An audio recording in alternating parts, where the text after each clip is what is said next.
Before starting, we suggest using a test spot. Squeeze speed soak and apply sparingly with a toothpick or Q-tip onto fabric. Press the two sides of the fabric together and hold firmly.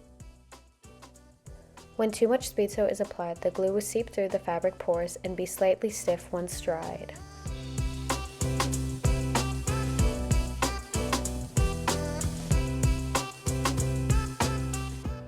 When too little speed soak is applied, the fabric will not have enough glue to withstand a strong tug.